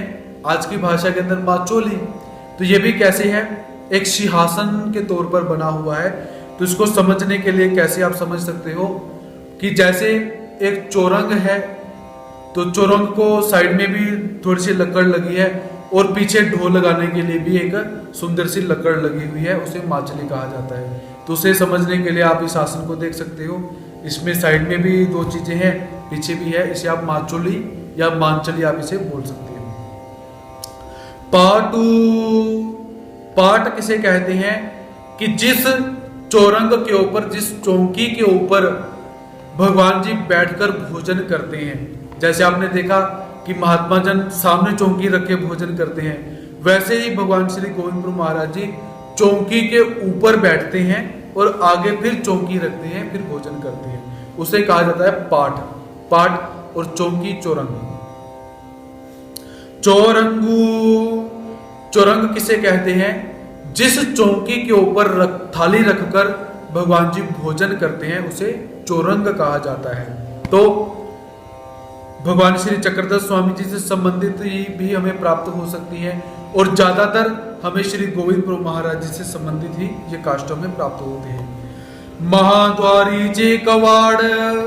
महाद्वार अर्थात डोमे ग्राम के अंदर राजमठ है और बाहर एक महाद्वार है, और रिद्धपुर के अंदर भी क्या है? राजमठ है और बाहर महाद्वार है। तो उस महाद्वार की जो लक्कड़ है वो भी हमारे लिए कैसे है? नमस्करणीय है। राजमठीचे कवाड़। राजमठीचे कवाड़ अर्थात राजमठ जो डोमे ग्राम का राजमठ है और रिद्धपुर का राजमठ है, उसके दरवाजे जो हैं वो भी हमारे लिए नमस्करणीय है। और तीसरा राजमठ जालना का जो स्थान है उसे भी राजमठ कहा जाता है। तो दरवाजे को क्या कहा जाता है? कवाड़। याद रखिए, ये शब्द आज भी महाराष्ट्र के अंदर प्रयोग में लाए जाते हैं। और कभी कभी क्या होता है कि कोई गुरुजी कहते हैं कि जाओ चुरंग लेकर आओ, और हम कहते हैं चुरंग क्या होता है? जाओ पाट लेकर आओ, पाट क्या होता है? पटकर लेकर आओ, पटकर क्या होता है? कवाड़ को बंद कर दो, समझ ही नहीं आता क्योंकि पढ़े ही नहीं कभी। अब अनजानपने के अंदर होता क्या है, तो एक सत्य घटना मैं आपको बताता हूं। एक बार क्या हुआ, एक महाराष्ट्र के महात्मा जी पंजाब में आए, उत्तर भारत में, तो किसी एक यजमान के घर में भोजन के लिए गए, आमंत्रित थे, गए, वहां पर बैठे हुए हैं। तो अब महाराष्ट्र के अंदर जो बड़े महात्मा जी है उन्हें क्या कहा जाता है? बुआ जी। क्या कहते हैं? बुआ जी। और पंजाबी से पुआ जी। पुआ, बुआ किसे कहते हैं? जो पिता की बहन होती है उसे बुआ बोलते हैं। अब ये बुआ जी महाराष्ट्र से आए हुए हैं, हिंदी पंजाबी आती नहीं, घर में बैठे हुए हैं भोजन की प्रतीक्षा के अंदर। तो अंदर से वो श्रीमती जी कहती कि जाना जाना ओ पुआ नु मारना जाके। बुआ मतलब बुए नु मार, पुए नु मारो, उन्हें ऐसा बोलिया। तो वो बुआ कहते कि बुए नु मारना मतलब बुआ तो मैं हुआ, मुझे मारने के लिए आ रहे हैं। बुआ और बुआ पंजाबी शब्द वही है, लेकिन बोलने में फर्क क्या है? बुआ हिंदी में बोलोगे बुआ, पंजाबी में बोलोगे बुआ। शब्द वही था। उसने बोला कि जाओ जाके जाके बुआ मारना जी, बुए नु मारो जाके। वो महात्मा कहते हैं तो मुझे मारने के लिए आ रहे हैं। उठ के चलने लगे। कहते महात्मा जी कहाँ? कहते अभी तो आवाज आई बुए को मारना जाके। कहते बुआ मतलब दरवाजा। कहते अच्छा। तो ऐसे शब्दों का कभी कभी हेर फेर होता है, तो शब्दों को भी ध्यान में अवश्य रखना चाहिए। तो कवाड़ अर्थात दरवाजा। भानवसीचे कवाड़। भानवसीचे कवाड़ अर्थात भानवस कहते हैं रसोई घर को पुराने समय के अंदर। तो रसोई घर के जो दरवाजे हैं ऋतुपुर के अंदर, ऋतुपुर में 3 मठ प्रचलित हैं, राजमठ, भानवस मठ, इसका भी नाम कुछ हमें प्राप्त होता है, और त्रिपुरुष मठ। तो इसके जो दरवाजे हैं वो भी नमस्कार करने के लिए प्रसाद रूप में प्राप्त होते हैं। तो भानवसीचे कवाड़ अर्थात ये एक मठ है जहां पर श्री गोविंद गुरु महाराज जी के लिए भोजन बनता है। तो भोजन बनते बनते क्या हुआ कि वो रसोई बन गया। वो जो मठ था उसका नाम पड़ गया भानवसीचे कवाड़, भानवस मठ। तो वहां पर भी श्री गोविंद गुरु महाराज जी आते हैं, जाते हैं, स्पर्श करते हैं। तो ये भी लक्कड़ काष्ठ हमें प्रसाद रूप में प्राप्त होती है। सालेचे कवाड़। तो सालेचे कवाड़ अर्थात इसे हम उस समय जो केशव नायक हैं, तो केशव नायक की एक वेद की पाठशाला है जहां पर श्री गोविंद गुरु महाराज जी वेद का अध्ययन करवाते हैं। तो वहां के जो कवाड़ हैं तो उसे साले कहा जाता है। साला अर्थात शाला, शाला अर्थात स्कूल शब्द से अर्थ भी हम ग्रहण कर सकते हैं। तो उस समय वेदशाला जो है जहां पर श्री गोविंद गुरु महाराज जी अध्ययन करने के लिए जाते थे, तो वहां के दरवाजे भी कैसे हैं? नमस्कार करने के लिए उसके विशेष में प्राप्त होते हैं। 12वें केशवीचे कवाड़। 12 कहते हैं कुएं को, केशवीचे कवाड़ अर्थात केशव नायक ने जो कुआं बनवाया हुआ है उस कुएं के बाहर भी कुछ दरवाजा इत्यादि लकड़ी का है, तो वो भी हमें नमस्कार करने के लिए प्राप्त होता है। नेवगावीचे बाळाने। कुछ हमारा शेष छूट गया है। महाद्वारीचे कवाड़, राजमठीचे कवाड़, भानवसीचे कवाड़, त्रिपुरुष मठीचे कवाड़। त्रिपुरुष मठी अर्थात ये भी एक मठ का नाम है, श्री गोविंद गुरु महाराज जी के मठ का नाम।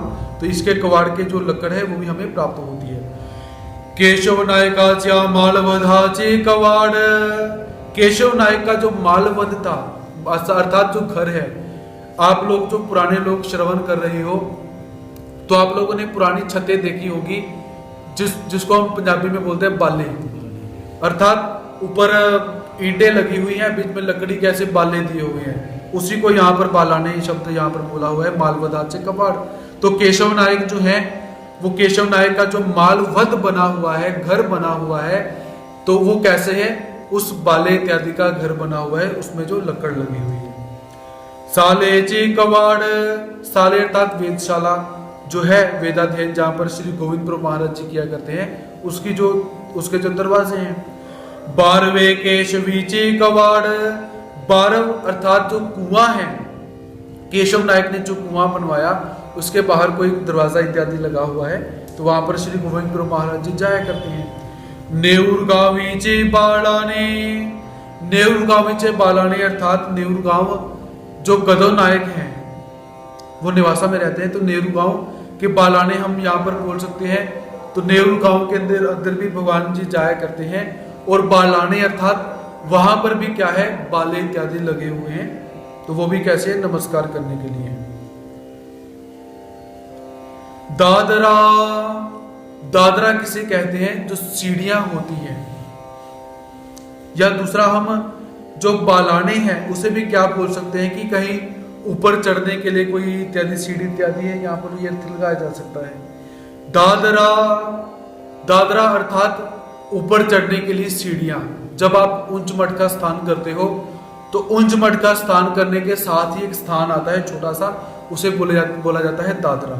या और हमने एक चरित्र पढ़ा था जिसके अंदर भगवान श्री चक्रधर स्वामी जी नागदेव जी को कहते हैं कि जाओ, बहुत शोर आ रहा है, ऊपर जाकर देखो ये शोर कैसा है। और नागदेव जी ऊपर चढ़ के जाते हैं और देखते हैं कि चोर आए हुए हैं, लुटेरे आए हुए हैं, वो फिर बाण मारते हैं, उनके कान से बाण निकल जाता है।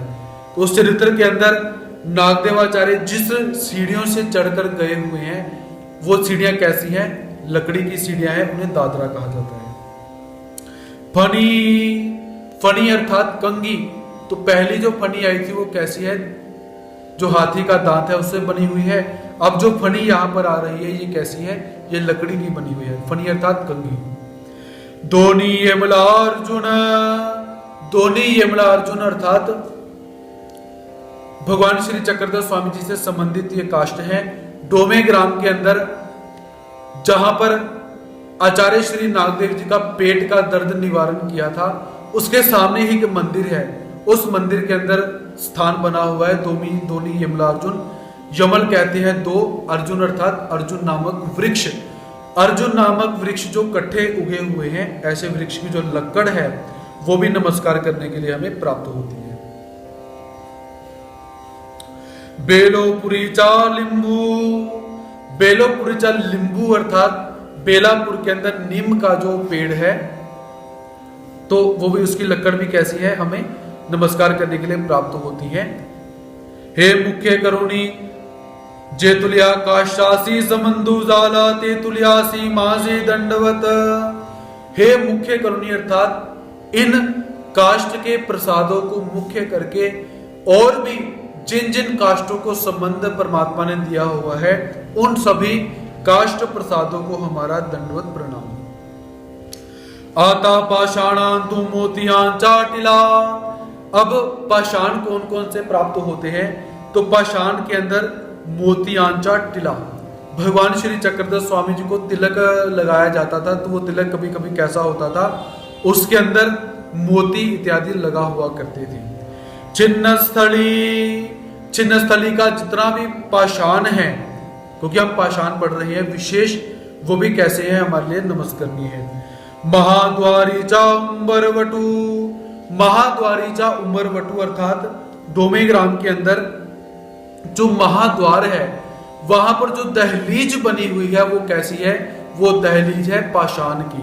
पहली दहलीज कैसी थी, लकड़ की, अब कैसी है, पाषाण की। सोपान, सोपान अर्थात ऊपर चढ़ने के लिए जो सीढ़ियां बनी हुई है पत्थर की, वो कैसी है, उसे सोपान कहा जाता है। भिंती, भिंती अर्थात दीवार, भगवान जी किसी मठ के अंदर अगर निवास करते हैं उसकी दीवार अगर पाषाण की है तो वो भी कैसी है, हमारे लिए नमस्करणीय है। भांडे भेदन, भांडे भेदन अर्थात ये चरित्र भी हमने पढ़ा था कि आज भगवान जी कहते हैं कि बाईसा माता को क्या भोजन नहीं बनाना।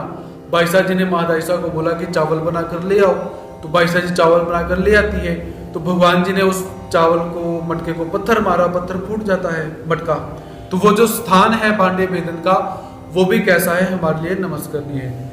राजमठी चा उम्बरवटू, राजमठीचा अर्थात राजमठ डोमेग्राम का भी ले सकते हैं, और जो रिद्धपुर का है वो भी ले सकते हैं। तो पहला जो डोमेग्राम का राजमठ जो हमने कास्ट का लिया हुआ है वो कैसा है, राजमठ और उंच मठ के अंदर जो लगा हुआ है जहां पर नागदेव जी सोते हैं वो ले सकते हैं, या राजमठीजा उमरवटू, यहां पर आप सीधा सीधा डोमेग्राम रिद्धपुर का जो राजमठ है उसे ग्रहण कर सकते हैं। आरोगण स्थानीचा खांबू, आरोगण स्थानीचा खांबू अर्थात जहां पर भगवान जी भोजन करते हैं वहां पर जो खंबा लगा हुआ है वो कैसा है, पाषाण का खंबा है। ओटा, ओटा अर्थात जिस जिस भी स्थान पर भगवान जी बैठे हुए हैं उन सभी स्थानों को ओटा कहा जाता है, और वो कैसे हैं, हमारे लिए नमस्करणीय है। घोड़ा, घोड़ा अर्थात रिद्धपुर के अंदर 12 घोड़े का जो स्थान आप लोगों ने नमस्कार किया होगा, वहां पर जो 12 घोड़े ऐसे स्थान बना हुआ है वो भी कैसे है, हमारे लिए नमस्करणीय है। गुड़ा, गुड़ा अर्थात ये भी पाषाण है, उस समय बहुत सारा पाषाण। तो गुड़ा अर्थात भगवान जी यहाँ पर बैठकर कुछ विचार इत्यादि क्या करते थे, या जब भगवान जी पालकी के अंदर बैठकर जाया करते थे, तो गुड़ा हम यहाँ पर क्या ले सकते हैं, पुराने समय के अंदर जो गांव की सीमाएं होती थी कि हमारी गांव की सीमा यहां तक है, यहां से दूसरा गांव शुरू हो रहा है, वहां पर जो बड़े बड़े पत्थर रखे जाया करते थे उसे गुड़ा कहा कहते थे कि यहां से दूसरा गांव शुरू हो रहा है। तो ये छोटे छोटे नहीं है, बहुत बड़े बड़े पत्थर हैं। तो भगवान जी कभी कभी क्या करते थे कि जब पालकी में बैठकर श्री गोविंदपुर महाराज जी जाते हैं तो जाकर कभी कभी अपने पांव भगवान जी नीचे उतारते हैं, उस गुड़े को, उस पत्थर को संबंध देते हैं और भगवान जी चले जाते हैं। खड़कुली चे खड़क, खड़कुली नामक स्थान पर जो खड़क अर्थात पत्थर है वो पत्थर भी कैसे हैं, सारे हमारे लिए नमस्करणीय हैं। अर्थात आचार्य श्री नागदेव जी का अनुसरण वहां पर हुआ, भगवान जी निवास करते हैं, तो बहुत सारे चरित्र खड़कुली के हमने पढ़े, तो वो पत्थर भी कैसा है, हमारे लिए नमस्करणीय है। विचार चिरा उखली, विचार चिरा उखली अर्थात जहां पर श्री गोविंद प्रभु महाराज जी बैठकर विचार किया करते थे कि आज किस तरफ हमने जाना है, ऐसा स्थान जो पाषाण है वो भी हमारे लिए नमस्करणीय है। उखड़ी, भगवान श्री गोविंद प्रभु महाराज जी से संबंधित उखड़ी, आप रिद्धपुर के अंदर राजमठ में प्रवेश करते हो तो वहां पर उखड़ी रखी हुई है, वो कैसी है, वो भी पाषाण की है, वो भी कैसी है, हमारे लिए नमस्करणीय है। हे मुख्य करुणी जे तुलिया पाषाणासी समंदु जाला ते तुलियासी माझे दंडवत। हे मुख्य करुणी अर्थात इन पाषाणों को मुख्य करके जितने भी पाषाणों को परमात्मा ने संबंध दिया हुआ है उन सभी पाषाणों को, विशेषों को हमारा नमस्कार, हमारा दंडवत प्रणाम। ऐसा दुही देवाचा संबंधु प्रसादु वंदीजे। तो हमने अब करना क्या है, इतना विश्लेषण हमने अब सुना, अब उसके पश्चात करना क्या है।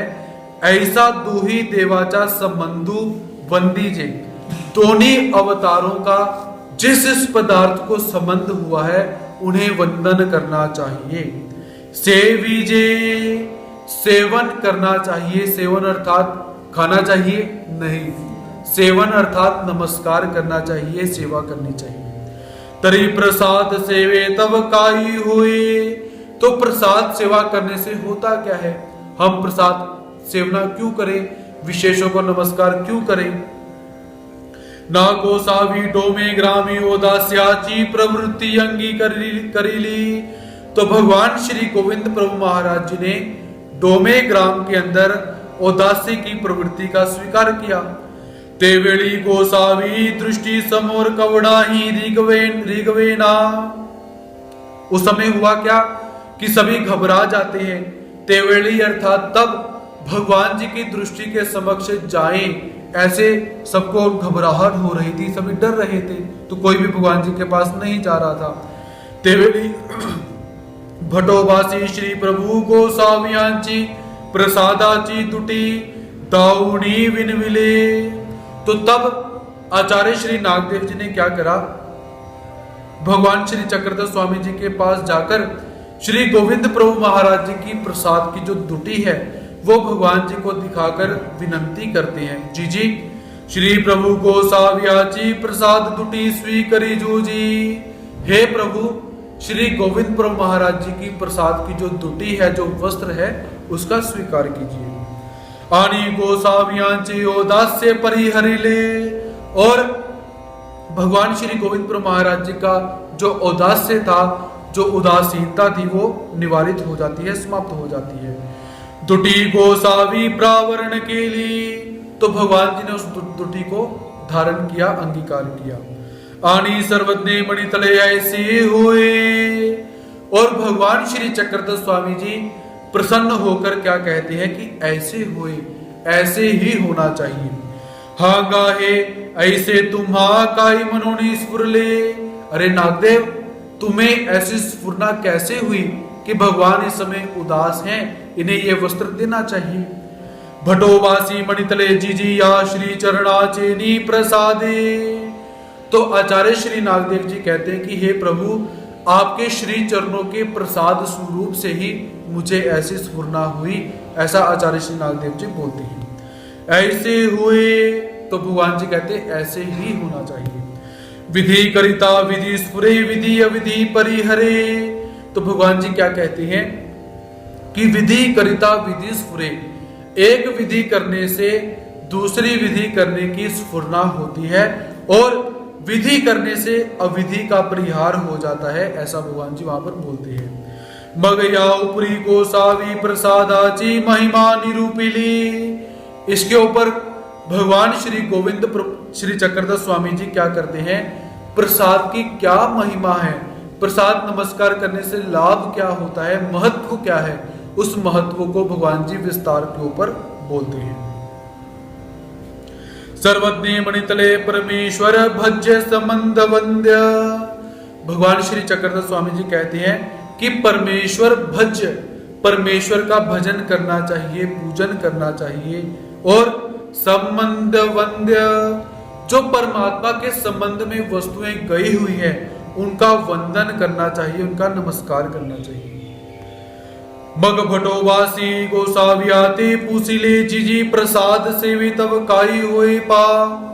और आचार्य श्री नागदेव जी भगवान जी से क्या पूछते हैं कि हे प्रभु, प्रसाद की इतनी महिमा तो आपने बता दी, विश्लेषण भी बता दिया, अब प्रसाद नमस्कार करने से होता क्या है, प्रसाद नमस्कार करने से मिलता क्या है, वो भी हमें बताइए। सर्वज्ञ मणितले प्रसाद सेवे तव पुरुषु धर्मी दक्ष होए। तो भगवान श्री चक्रधर स्वामी जी कहते हैं कि भटोवास, प्रसाद का नमस्कार करने से व्यक्ति अपने धर्म में दक्ष हो जाता है, वो धर्म से कभी गिरता नहीं है। ईश्वरी आरती उपजे। ईश्वरी आरती उपजे अर्थात प्रसाद नमस्कार करने से निर्वेद अनुताप अनुशोच आर्त जो दुख हमने पढ़े थे, वो दुख जो है वो हमारे अंतकरण में उद्भव होते हैं। अविधि परिहरे। और प्रसाद नमस्कार करने से क्या होता है, यदि हमसे कोई अविधि हो जाए तो उस अविधि का नाश हो जाता है। विघ्नोपशांति होए। और क्या होता है प्रसाद नमस्कार करने से, जो हमारे ऊपर विघ्न आए हुए हैं, कष्ट आए हुए हैं, उनका क्षमन हो जाता है, वो शांत हो जाते हैं। विधि सबीज हुए। और क्या होता है प्रसाद नमस्कार करने से, विधि जो होती है वो सबीज हो जाती है, बढ़नी शुरू हो जाती है। दैव सायाते करी। और प्रसाद नमस्कार करने से क्या होता है कि परमात्मा हम सबका रक्षण करते हैं, सहायता करते हैं। अविधि अनिष्टाचा नाशु करी। प्रसाद नमस्कार करने से यदि हमसे कोई अविधि घट चुकी है, अनिष्ट घट चुका हुआ है, तो उसका भी नाश हो जाता है। तामसे काली सत्व ए। तामस समय के अंदर यदि हम प्रसाद को नमस्कार करते हैं तो क्या होता है, हमें सात्विक भाव पैदा हो जाता है, ऐसा भगवान जी हमें बोलते हैं। गेले सत्वे। गेले सत्वे अर्थात यदि किसी व्यक्ति के कारण हमारे सत्व गुण का नाश हो चुका है और हमने आकर प्रसाद को नमस्कार किया, तो क्या हो जाता है कि हमें सत्व गुण दोबारा प्राप्त हो जाता है। सन्निधान दया व्याची प्रवृत्ति उपजे। और सबसे बड़ा लाभ परमात्मा बताते हैं कि जो जीवात्मा नियम के अनुसार प्रसाद सेवा करता है, प्रसाद को नमस्कार करता है, तो उसे क्या है, परमात्मा के मन के अंदर भाव पैदा होते हैं कि इस जीवात्मा को सन्निधान देना चाहिए। सन्निधान दयाव्याची प्रवृत्ति उपजे, तो परमात्मा के मन के अंदर भाव पैदा होते हैं। तो ऐसे प्रसाद सेवा के हमें जो लाभ हैं वो प्राप्त होते हैं। जय जय श्री चक्र परमेश्वरा श्री चक्रधरा। अब यहां से प्रार्थना शुरू होती है। तो चरित्रकार परमात्मा से क्या प्रार्थना करते हैं कि हे प्रभु जय जया जी, आपका जय जयकार हो। परमेश्वरा श्री चक्रधरा, हे प्रभु भगवान श्री चक्रधर स्वामी जी, आपका जय जयकार हम करते हैं। सच्चिदानंद स्वरूप देवा, हे प्रभु आपका स्वरूप कैसा है, सत्य चित और आनंद से भरा हुआ है। और मैं कैसा हूं, मैं अनादि चा अपवित्रुगा, हे प्रभु मैं अनादि का अपवित्र जीवात्मा हूं, मैं ऐसा हूं। श्री चक्रधरा, हे प्रभु मैं अनादि काल से अपवित्र हूं। अज्ञाने अन्यथा ज्ञाने अपवित्र, अब मैं किन किन वस्तुओं से अपवित्र हूं। सबसे पहले अज्ञानी, मैं अज्ञान से अपवित्र हूं। उसके पश्चात अन्यथा ज्ञाने, मैं अन्यथा ज्ञान से अपवित्र हूं। स्वोक्ति शास्त्रोक्ति लोकोक्ति अपवित्र, स्वोक्ति अर्थात मैं अपनी ही उक्ति बोलता रहता हूं, उसे स्वोक्ति कहते। शास्त्रोक्ति अर्थात अन्य शास्त्रों की उक्ति को बोलना, लोकोक्ति अर्थात लोगों की बातों को बोलना। हे प्रभु मैं अपने मनमाने ढंग से चलता हूं, जिस कारण से क्या है, मैं अपवित्र हो चुका हूं। अभिलाषे अपवित्रु अर्थात हे प्रभु मेरे मन के अंदर जो अभिलाषाएं पैदा होती हैं, उन अभिलाषाओं से भी मैं अपवित्र हो चुका हूं। अहंता ममता अपवित्रु, अहंता अर्थात अहंकार की भावना, ममता अर्थात ममत्व की भावना से हे प्रभु मैं अपवित्र हूं। काम क्रोधी अपवित्रु, काम वासनाएं मेरे मन के अंदर भरी हुई है, क्रोध मेरे मन के अंदर भरा हुआ है, जिस कारण मैं अपवित्र हो चुका हूं। मद मच्छरी अपवित्रु, मद अर्थात अहंकार और अभिमान की भावना, मत्सर अर्थात नशा, अहंकार का नशा, अभिमान के नशे से हे प्रभु मैं अपवित्र हो चुका हूं। राग द्वेषी अपवित्रु, राग अर्थात अनुराग अर्थात इच्छा, और द्वेष अर्थात अन्य जीवात्माओं से द्वेष करने के कारण हे प्रभु मैं अपवित्र हो चुका हूं।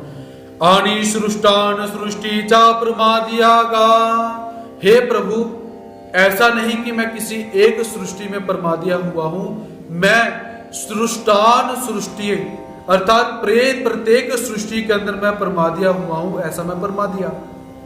जी श्री चक्रधरा, आता है सृष्टि मध्य तुझे एक वांचोनी आनिक काई से नहीं पवित्र नवेगा श्री चक्रधरा।